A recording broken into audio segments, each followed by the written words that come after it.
internets, welcome to the Devos podcast live. We're not even live from PAX. It's pretty full on. Bam Blam's along for the ride. There he is.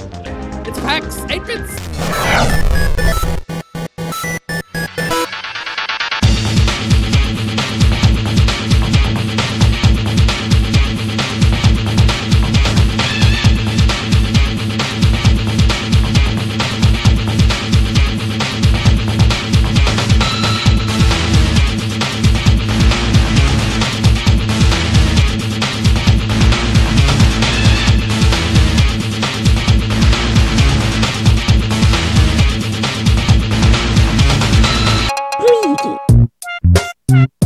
Hey man, can you tell us about your game? Yeah, it's called SPUD Mash. The game, as you can see on screen, it all happens on a theater stage. Yep. You play as a ghost, and you wear different costumes, and you fight. It's a PvP game.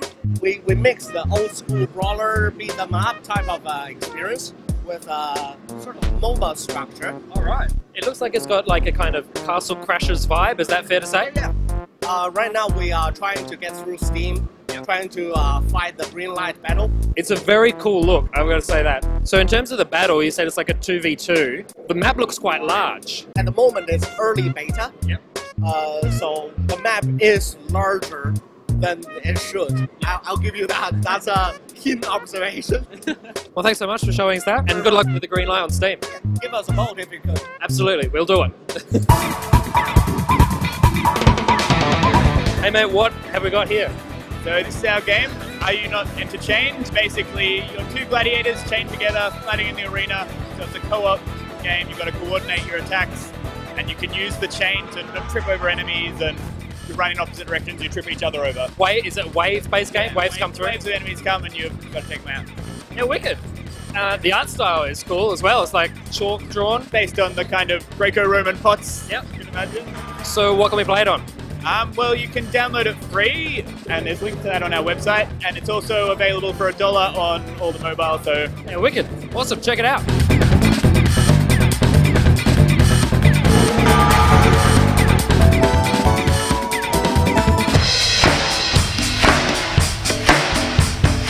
Hello there, Tearaway. Hi! Tell me things. So we originally put it out on PS Vita, now we're working on a new expanded version of it for PS4. It's gorgeous. Can you tell us about the PS4 version and what's going to be different between that and the Vita version? Sure. I mean, when we created the Vita version, we made it as like a total love letter to that piece of hardware, and we really like integrated it, you know, totally with the device it was on. So as soon as we started thinking, well, could we put this onto PS4? We realised we had to like really rethink it completely, because you know you're not holding a handheld console anymore. You're holding a DualShock 4. So we wanted to make the game, like completely remake the game based on the new like control systems, and just like really explore what we can do with the DualShock 4. It's got some quite crazy features on there, you know, like the touchpad and the light bar on the back. Yeah, it's very exciting. Do you know when it's going to be ready for everyone? It will be sometime next year. Wicked. Awesome. Thanks, man. Thank you.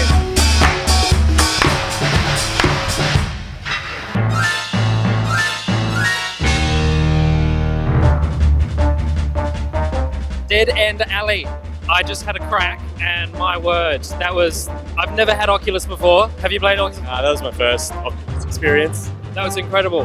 Tell us about your game.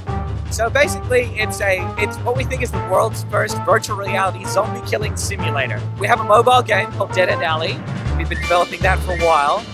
And one of the limitations of the Oculus is that it's difficult to sort of get people to walk around. And because the mobile game also doesn't let you walk around, we're like, this is perfect. So we made a chainsaw. So the Kinect tracks your body, the chainsaw gives you the feedback, and the Oculus gives you the vision. We think it's great. It is great, and another thing is so immersive, despite how cartoony and cute it looks. I kept wanting to turn around to make sure nothing was coming up from behind. If we take this into full production, we'd love to make use of, like, you know, have ninja zombies, like drop that down behind you or something like that. More atmospheric sound. Too easy. Thanks so much, ma'am. Comments? I don't know, it's just very exciting the way it's all going. Like, just the demos, it's intensely fun. Awesome. Thanks, guys. Check it out.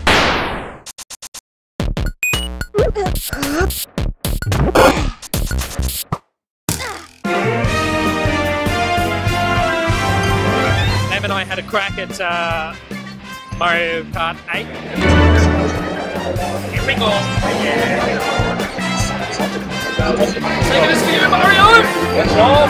Oh, you did it! Give us your coin, mate! Oh yeah! Oh no! Items! That's why you don't taunt his hands over. I know, right? I may have lost. You did lose. Looks like the brakes are on you. And I was talking smack during the second lap as well. Can't talk smack until you win, mate. Exactly. Hey guys, so it's Bruce from the ABS podcast, and I'm here in the booth for Boy Goes to Space. Tell us a bit about it. So Boy Goes to Space is a little adventure storytelling game, and it's all about going through the story and discovering that you should follow your dreams and your aspirations. Cool. So the marshmallows, where do they play into it? So on your journey, as you're travelling up into space, you hit clouds, and the clouds poof into like little marshmallows. Okay. Cool. Well, Bam's having a crack now, so we'll see what he thinks. So Bam's still going. We're just going to stick in his face right now and see what he's doing. What do you think, man? Oh, this is just not for the epileptic, that's for sure. I really love games that challenge the format, so this is really, I don't know, instead of focusing on graphics and a story, it's just making a sort of immersive, reactive atmosphere. Confusing, but enjoyable. And the colours just totally kick me in the eyeballs. Bam's lost his eyeballs to colour. I am nailing this game. I'm nailing it! Oh, double kill! Yeah! Was that you, Brucey? Yeah, buddy.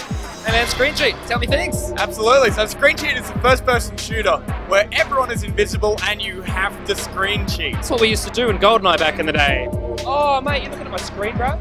We grew up with all these local shooters, and they haven't been around for a while so much lately, which is a shame. But we just really wanted to bring that back. The 4-player split screen has such nostalgia pull as well. Yeah, absolutely. And, you know, we could tap into that. The screen cheating really just it puts a fresh spin on something that's very familiar to a lot of people. How are you finding people's reaction to initially not being able to see anyone on their screen? Giving people a pinch is actually great. It's one of the most rewarding things about showing this. When you see that people go, oh, when they hear that. It's awesome. Well, check it out. Screeching. It's a thing. Oh, who's that? Nice. My problem was I wasn't looking at other screens enough. My first 3 kills I kind of fluked. I wasn't looking at. I wasn't cheating. You're doing it wrong.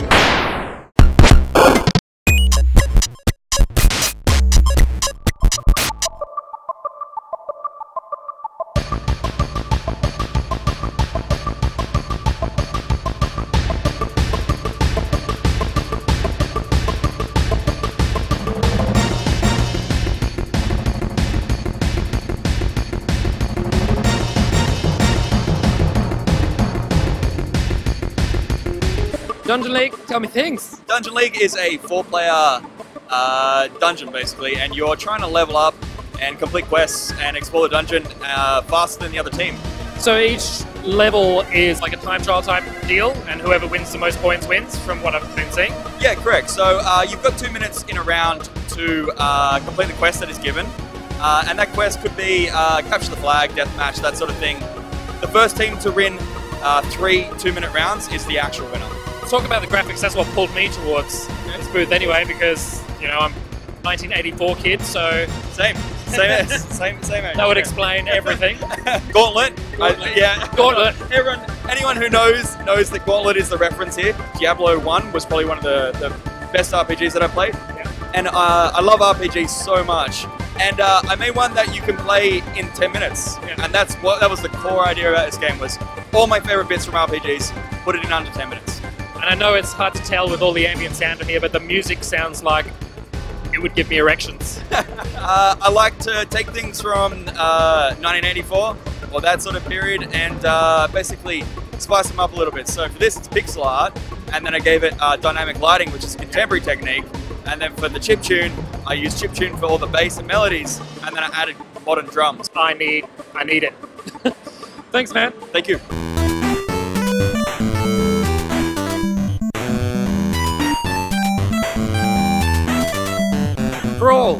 Tell me things. It's a local multiplayer dungeon crawler where all the traps and monsters are controlled by the other players. Retro arcade beat 'em up. I was gonna say, looking at the art style, it just like another world, like or MS-DOS, like exactly. Uber art, like it's gorgeous looking. Thanks, man. Yeah, I like, I don't know, grew up playing like old PC games and Gauntlet and stuff, but yeah, it's a bit of a mishmash, I think, of like really early PC stuff and arcade cabinet kind of stuff, but it's more like how I imagined that stuff looked when I was playing it.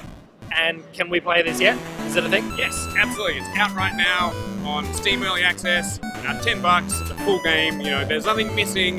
We're going to put in more monsters, and we're going to put in more environments and bosses and all this stuff over the course of Early Access. And it's a gorgeous looking game. $10 on Steam. Get on it. Thanks. Cheers, man. See you later.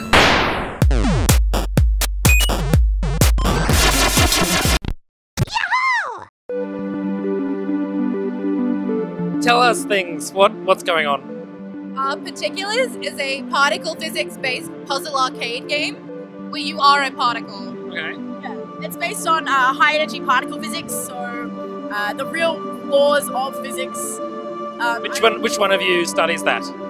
Yep. You amassed all this knowledge, and then you're like, what am I going to do with this knowledge? Well, yeah, I mean... And then you came in and said, games much? Video games. Yeah, so you're playing this particle, he has a quark, and essentially you want to stay alive. So first you don't want to get annihilated, which means you want to avoid any anti-particles that match you. Okay. And then each level will have a different objective, so that might be last a certain amount of time, collecting a certain amount of data, because you're a scientist, you want to get the data, right? You might want to create enough annihilations between other particle pairs.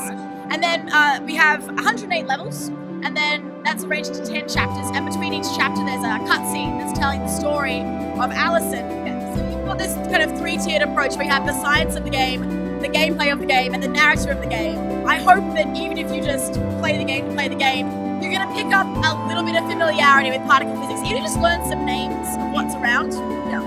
And what do you play it on? Where can we touch it? It's up on Steam right now in beta, and on November 20th, Australian time, 19th in America, we're launching the full final game with all of the cutscenes and the dialogue and the narrative and all of the shiny stuff in it. And it's playable on Mac, Windows, and Linux. I always love it when someone says Mac. It's good times. Thanks, guys. It looks awesome. All right, awesome. Thank you. Yeah, happy PAX.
Super Mega, and he's a bit out of control. Bam, how's it going? It's amazing. Tell us a bit about it.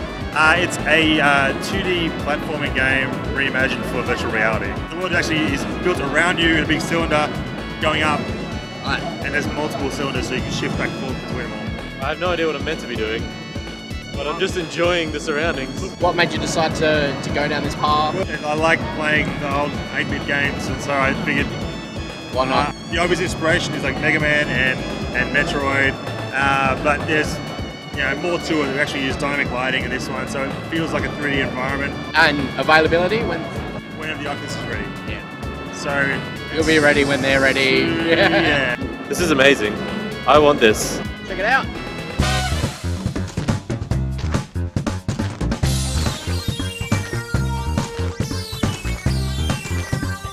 Sorty, tell us the things. It's a local multiplayer physics-based brawler. So you use momentum and... That explains the very unique kind of movement that everybody has, because they're all swinging around like ball and chains and giant hammers and stuff. Yeah, we decided to go full physics-based and full sort of analog, and it's kind of loose, so it's like really nuanced, and there's a lot of there's a high skill ceiling and a lot of chaos, which is fun for pretty much anyone. Where are you pulling your inspiration from for the art? Because it's gorgeous looking. Thank you. Life and the internet. We basically started with a low poly style to keep asset generation real easy, and then just wanted to have something that looked really clean and readable from any distance, and you can zoom all the way in and it's still sharp. And it looks unique as well. It's like the people's blood, I'm assuming that's their blood that's pixelating on the floor and stuff. That's their bodily juices, yeah. That was a bit of a fluke, actually. We initially had... No, he meant to do all of this. Man, it looks really good. Sorty, check it out, keep an eyeball on it. Sweet, cheers.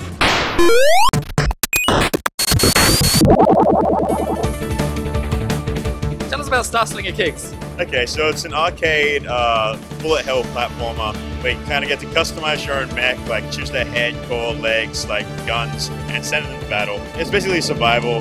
Try and rack up the highest score you can. So is it multiplayer all at the same time, local or online? All local. Yeah, online's really hard to control.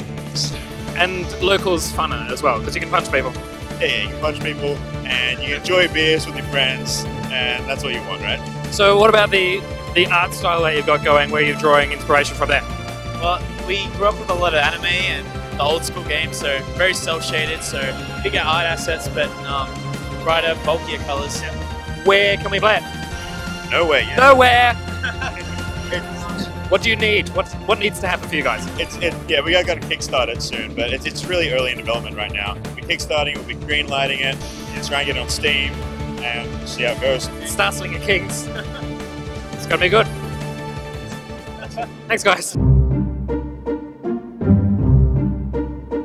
Hey guys, I'm here with Lisa, and we're looking at Freedom Fall. Tell us a little bit about it. Well, Freedom Fall is basically a reverse Rapunzel game. Instead of saving the princess, you are being trapped in a giant tower by an evil princess, and so you have to try to escape from her. And availability, is it available now? Absolutely, we're available on Steam. We recently came out as on Mac and PC for that. We're also on a bunch of different mobile platforms, including iTunes, Android. We may be going to consoles later on. Okay. But And where did you come up with the idea of reverse Rapunzel? it's one of a sort of pipe dream for me for a while. yeah. I worked on a demo for Freedom Fall on my own, bringing together my love of stories and games and also hardcore platformer games. Awesome. Alright guys, well, go check out Freedom Fall.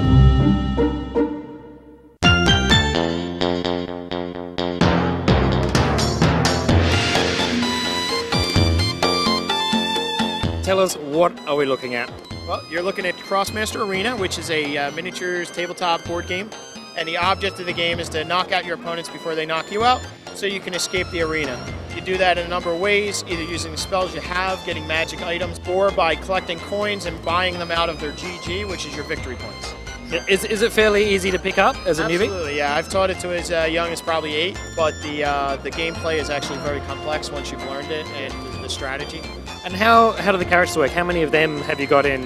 There's almost 100 characters now available for the game. Wow! Yeah, so. And does it matter like what you play with? You pick and choose your favorites? So your different combos and different, units together work together better. So by different, going through different strategies, there's some characters that are support, some that are tank. Our best example is Final Fantasy Tactics as a board game. Yes. That's exactly what it is.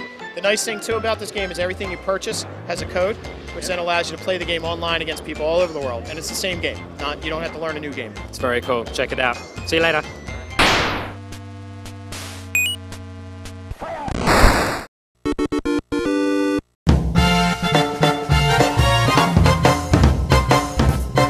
Just got some 3DS, how was that? The 3DS. Oh, well, I only got a chance to touch the 3DS XL, and the new 3D tracking your eye feature is actually pretty nifty. I was pretty impressed with it. Much better than the original one. For you, having a 3DS XL already, Is it worth you upgrading again? I don't think so. For me, I don't have an XL, and the new 3DS regular size is a jump in screen size by 1.2 times. So I think for me, I'll get it.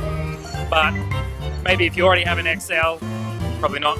Yeah, I mean, wait until it hits the store, have a look, see how you go.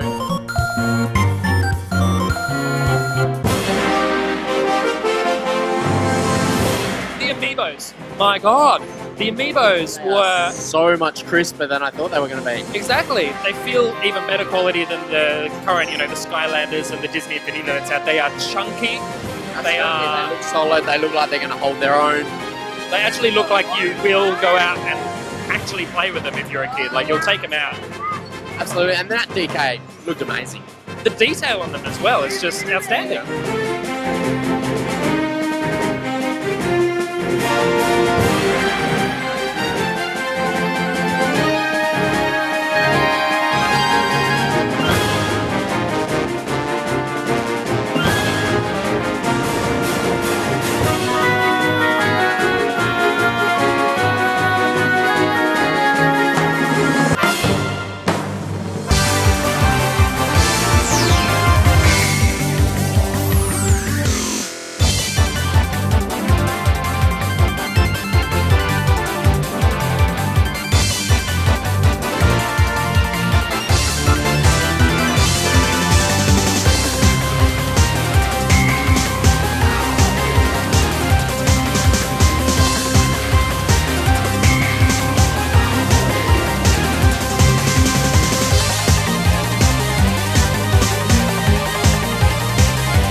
Rambo Jenkins is on the camera. Our new cameraman. PAX is over. We've done it. Wow, it's hectic. I miss it. You miss it already.